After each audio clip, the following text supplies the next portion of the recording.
देखो, ये है तुम्हारे पास छोटा तरबूज। अगर तुम चाहते हो कि ये बिल्कुल ठंडा तरबूज बन जाए तो तुम उसे बर्फ के टुकड़ों से लपेट सकते हो। बर्फ उसकी गर्मी को जल्दी सोख लेगी और तरबूज ठंडा हो जाएगा। लेकिन समस्या ये है, बर्फ बहुत जल्दी पिघल जाती है और दोबारा इस्तेमाल नहीं की जा सकती। तो अब क्या करें? तभी तुम्हारे दिमाग में एक शानदार आइडिया आता है। तुम अपने दोस्त से एक कमाल का ठंडा करने वाला तरल रेफ्रिजरेंट मंगवाते हो। तुम इस तरल को एक घुमावदार तांबे की नली में बंद करते हो और नली के चारों ओर एक इंसुलेटेड बॉक्स यानी ठंडा रखने वाला डिब्बा लगाते हो। जब तुम्हें तरबूज ठंडा करना होता है तो ये तरल नली के अंदर वाष्पित इवेपोरेट होने लगता है और वाष्प बनने की प्रक्रिया में ये बहुत सारा ऊष्मा हीट सोख लेता है, जिससे बॉक्स का तापमान तेजी से गिर जाता है। लेकिन ठंडा करने वाला ये गैस बार बार इस्तेमाल हो सके, इसके लिए तुम तांबे की नली को बॉक्स के बाहर तक बढ़ा देते हो और बाहर एक कंप्रेसर लगाते हो। कंप्रेसर इस गैस को जोर से दबाता है, कंप्रेस करता है, जिससे वो 80 डिग्री सेल्सियस तक गर्म और उच्च दबाव वाली गैस बन जाती है। अब हमें चाहिए ठंडी तरल, न कि गर्म गैस। इसलिए कंप्रेसर के बाद तुम एक और घुमावदार तांबे की नली लगाते हो, जिसे कंडेंसर कहा जाता है। जब ये गर्म गैस इसमें से गुजरती है तो ये अपनी गर्मी हवा में छोड़ देती है और धीरे धीरे ठंडी होकर लगभग 35 डिग्री सेल्सियस की तरल अवस्था में बदल जाती है। लेकिन ये तापमान भी अभी बहुत ज्यादा है, इसलिए तुम कंडेंसर के बाद एक घुमावदार पतली पाइप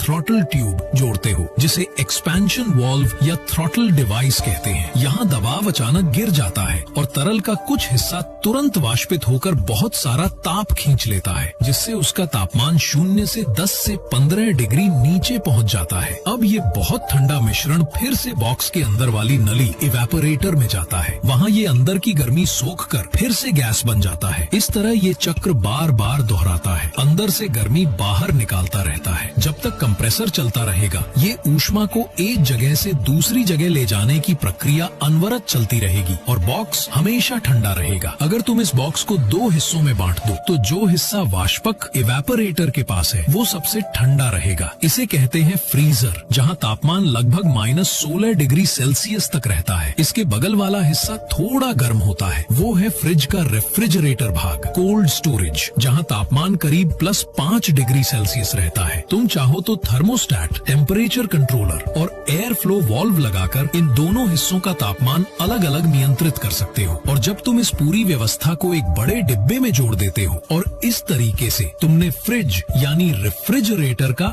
आविष्कार कर लिया।